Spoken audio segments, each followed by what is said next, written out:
Sveiki visi, mano vardas Vaidas, aš esu mechanikas iš autosporto garažo ir šiandien noriu pakalbėti apie šlykščiausią pasaulyje reikalą, tai yra smalų ir hermetikų skutimą. Tai visų pirma, kam jas reikia skusti, kodėl jos skutamos, kam jas reikia valyti ir kodėl jos uždėtos buvo. Tai realiai tos visos smalos ir hermetikai tai dažniausiai dedami dėl to, kad sandarinti automobilio vidų, tai užklijuojamos visos praktiškai suvirintos ar kitaip sujungtos linijos, kad į kėbulą nepapultų drėgmė ir vanduo. Aišku, tas vanduo vis tiek kažkokiu tai principu papuola ar su batais ar per kažkur kitur pribėga, bet principas yra toks, kad užtepant tą hermetiką, ta rizika žymiai labiau sumažėja. Tai vat, taip atrodo tie hermetikai originaliai užtepti ir labai puikiai matosi, kodėl mes juos nuskutam vienokį ar kitokį atveju. Nes čia vat yra perteklinis tas hermetikas, kuris yra nubrauktas su teptuku ir kuris yra neveiksmingas toj vietoj realiai ir jisai čia neveikia. Nu, vat, čia dar pusė velnio viskas. Čia gali net tokių, jeigu būtų visa mašina va taip ištepliuota, tai realiai nereikėtų net ir skusti. Bet kaip ištepliuota va tai va, kur čia vos ne 5 mm 6, o toks va snarglys kaba, o siūlė čia eina, o tas čia, nu tai realiai nelabai čia reikalinga.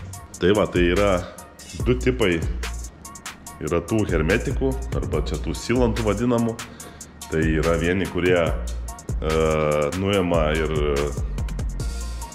nuima vibracijas ir garsą ir tą tokį ūžesį galbūt, tai ten dažniausiai naudojamos smalos, kad ta pati skarda taip nebarškėtų, nevibruotų, o kiti yra, va šiuo atveju, ko aš užsiėmiau, tai yra hermetikai ir silantai. Tai šitas daiktas, smala tai dar kaip smala, bet šitas va daiktas tai yra baisiai šlykštus, jisai labai sunkiai valosi ir jisai dažniausiai būna tokiuose vietose, kur labai sunku prieiti. Pavyzdžiui, va čia va kampuose, tokiuose sukištas, prikištas, pritepta, visur visokiuose, va tokiuose vietose. Tai jį iš ten labai sunku išvalyti ir čia nemažai patirties ir to, kaip sakoma, įdirbio pagelbėja, visokių gudrybių prisigalvoji. Tai va, o kad lengviau būtų, nu tai va, matosi, koks sluoksnis yra to. O realiai jo tankis ir svoris tai yra kaip špakliaus, kur špaklioja skardas. Jisai lygiai tokio tiek pat sveria.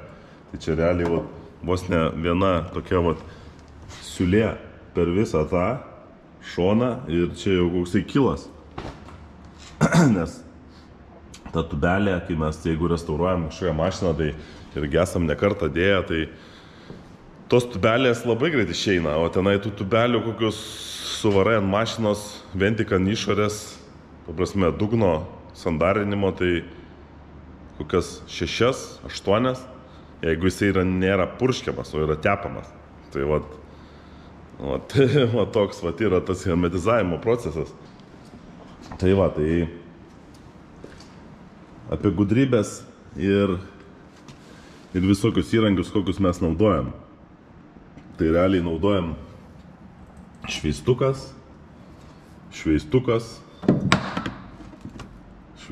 toks, šveistukas dar kitoks. Visi jie yra bele kokiose parduotuvėse, galima jų nusipirkti. Taip, toks kaltukas. Šitas va specialiausias įrankis, kokį mes turim. Tai čia yra turbūt kažkokiam ar medžiui gal drožti ar kam. toks plonas ganėtinai galas, jisai buvo aišku toks šiučiu didesnis buvo, čia jau tiek nudilę. Tai su jo tiesiog imi tą smalą, va taip va. Ją kiši, aišku, reiktų pašildyti.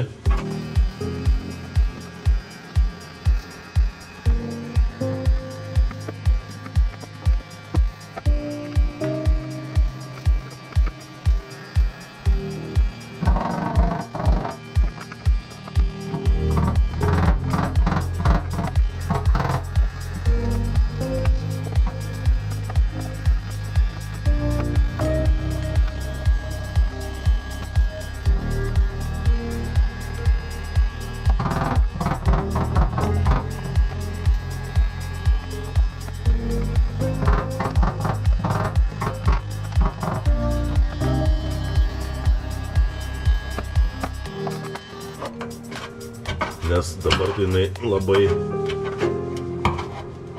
labai sukietėjus, nėra čia karšta pas mus garaže, bet va, realiai ją tai va ir nulupi su to. Kuo daugiau nulupi, to mažiau paskui šveist reikia.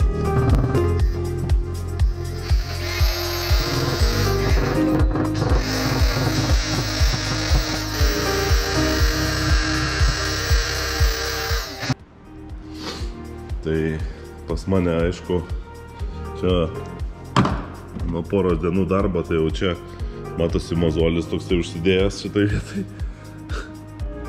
Bet ką padarysi, nu, kažkam padaryti reikia šitus dalykus. Šiaip labai šlykštus darbas, sunkus darbas, nereikalaujantis ten labai daug smegenų, bet toksai, nu, žudantis, kaip sakoma, tai demotyvuojantis. Bet, nu, ką padarysi, vis tiek kažkam reikės padaryti. Tai ir labiausiai turbūt nuvertintas darbas. Nes ten, pavyzdžiui, kažkokių tais ten, daleiskim, tų pačių ten sėdinių montavimas, ar tenai kažkokių tų ožiukų įvirinimas, tai čia tokie lankų sudėjimas, grandioziniai darbai, kurie labai matosi.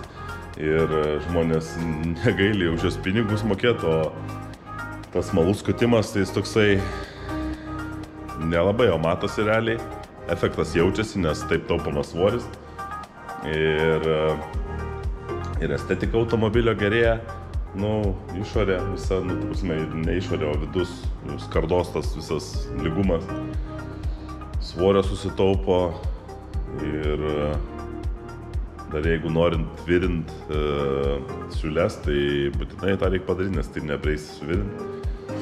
Tai va, tai už tai nelabai nori žmonės pinigų mokėti, nors tai yra lygiai toks pats darbas, lygiai tiek pat valandų kainuoja, kaip ir ten daleiskim virinti ožiukus į kėbulą. Bet gaminant automobilį ir montuojant pilnus saugos lankus, tai yra rekomenduotina bent jau išsivalyti smalas. Hermetikai hermetikais, bet, nu, smalas tai yra privaloma išsivalyti. Ne taip kaip, vat, Justelio BMW buvo, tai baisu. Tai mes, va čia, va, dabaigiant tą projektą, tai smalos ir kronšteinai, kiek va pasiekėm, čia dar priėjom vien tik iš salono, išardyti, nuardyti, nupjaustyti ir išskurt smalas yra 12 kg, gal, taip nemeluojant. Kažkas ten virš 10, tai tikrai atsimenu, bet per 11 ar 12 plus minus, va taip. Tai vat apsimoka. Tai sutaupom realiai vieną papildomą atsarginį ratą vežtis gali, vos ne. Tai va, tai nuo ko viskas prasidėjo, kam čia tas smalas pradėjo skusti ir kodėl, tai viskas prasidėjo nuo senesnių laikų, panašiai Žigulių, kai visas būdavo dugnas išsmaluotas dėl rūdžių ir dėl sandarumo, tai jis kusdavo ir dėl to dar, kad automobilis buvo senas ir kėbulas buvo nelabai kietas, tai skusdavo visas tas smalas ir virindavo visą kėbulą, ten kas 10 cm tarpais visur, kur yra va tokie sujungimai.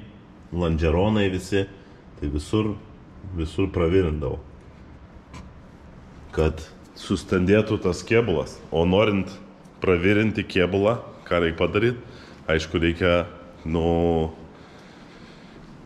nuskust viską iki metalo plikumo. Tai vat, galiu parodyti, kaip gamyklinėse mašinose atrodo tas pravirinimas, apie kurį dar gal ir nekalbėjau,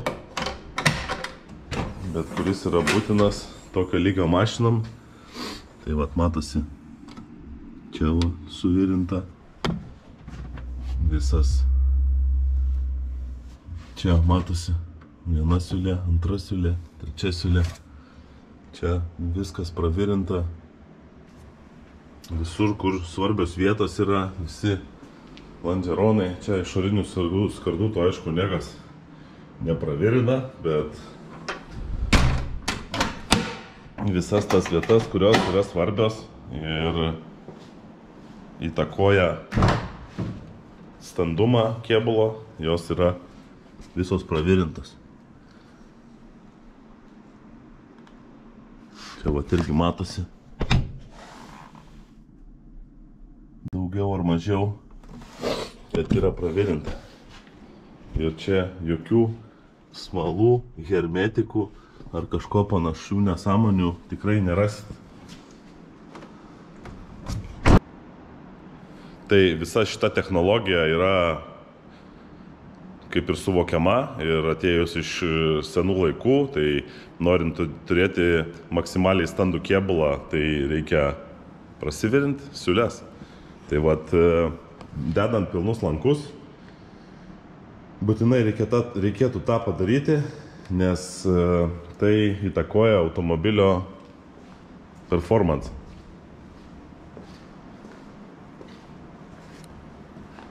Tai va, tai šitam automobiliui, šiuo atveju Toyota Celica, bus dedami pilni saugos lankai ir vat, čia kelios tos dienos yra skirtos būtent šitam darbui. Tai vat, viskas atrodo realiai prieš va tai va. O po skutimo viskas atrodo taip. Svorio čia iš tų hermetikų, aišku, nėra ten labai kosmosas, bus kokie 3 kg, bet norint, sakau, pravirinti ir sustandinti kėbulą, tai tą padaryti būtina, bet to, kad dar prie viso to išloši ir svorio, ir tas estetika tokia tvarkingesnė, nes, kaip kaba tie tokie snargliai va čia ant tų siūlių, tai, nėra labai gražu. Ir kai nusidažo, visa tai labai matosi. Tai va, tai tiek apie tą skutimą turbūt. Dar visas tas procesas nedabaigiau pasakoti, tai vat, šita mentelė, ar atsuktuvas, ar kas čia, kaip čia pavadinti, nežinau, kažkas su kuo skust galima. Tai vat ją nuskuti pirmiausiai tą siūlę, pagrindinį, tą visą hermetiką nuėmi, o paskui jau šveistukais. Nes realiai, jeigu nenuskusi tos smalos nuo viršaus, tai labai ilgai reikia šveisti. Labai ilgai ir nuobodžiai reikia šveisti ir daug šveistukų paprasčiau yra su fenu pakaitinti ir tada nupjauti realiai tą visą didžiąją dalį hermetiko. Tai va, su smalu čia jau nėra, smalas mes išskutę, tai su smalom ten kaip ir viskas aišku, tiesiog irgi lygiai taip pat viską darai. Vienas galima ten šaldyti, daužyti, bet daužant sudaužai tada visą kėbulo ten dugną. Tokiom duobutėm esam išbandę ne kartą ir ne du ir pats paprasčiausias būdas tai yra pasimti kažkokią tais blinam vartyti lopetėlę ir kaitinant su fenu tą smalą gražiai nuimti, paskui su supurkšti su acetonu arba skiedikliu 646 ir gražiai su popierium ar skuduriuku nuvalyti ir tada gausit va tokią va skardą, kurią beliks tik tais pašiaušti ir gražiai nudažyti. Tai sakau, čia jau matosi visas reikalas, kad mes jau nugręžiojom ir kronšteinus visus nereikalingus, ir smalas išskutom. Aš dabar šiandien susikoncentravau tik tais į hermetikų tą skutimą. Tai manau, kad paaiškinau, kam tai yra padaryta, kad hermetikai sandarina, smalos nuima garsą ir tuo pačiu irgi galbūt sandarina. Kam to reikia, tai prieš norint suvirinti kėbulą, tai taip ar taip reikės tą padaryti, o jeigu ne, tai tada sutaupot svorio ir išlošiat estetikos salone. Šitas visas procesas, jeigu einant dar automobilių kategorijom aukštyn, pavyzdžiui, kaip ale Fiesta ar ten kažkokie Mitsubishi, kurių kaina jau yra didesnė ir tas automobilis yra greitesnis ir suma pinigų investuojama į didesnė, tai tada reikia tą visą dalyką padaryti ir iš po dugno. Visas lygiai tas pats procesas, kas va čia va vyksta, tai lygiai yra dugne. Tai yra smala, hermetikai iš vienos pusės, smala, hermetikai iš kitos pusės. Visas tas turi būti nuvalyta ir pravirinta, aišku, pravirinta iš vienos pusės, ta prasme, kur yra važiuoklės tvirtinimo taškai iš apačios ir realiai čia visi, kur tie lonžeronai yra iš viršaus. Ir tada dažoma. Tada automobilis turi ir maksimaliai išpildytą gamybos visą technologiją ir turi maksimalią vertę. Nes, pavyzdžiui, sakau, kaip būtent tas modelis buvo, kur neskustos nei smalos, nei kronšteinai nugręžioti, tai jisai realiai kokią 10-15% savo vertės netenka jau iš karto sužinojus šitą dalyką. Tai va, tai turbūt, sakyčiau, tiek šiam kartui. Toliau video matysit visą procesą, kaip skutamos smalos ir hermetikai. Tai pasižiūrėkit, kaip tai daroma, gal kažką išmoksit, kada gyvenime gal prisireiks, o mes susitiksim su jumis kitam video ir ačiū, kad žiūrit, kitą kartą, ate.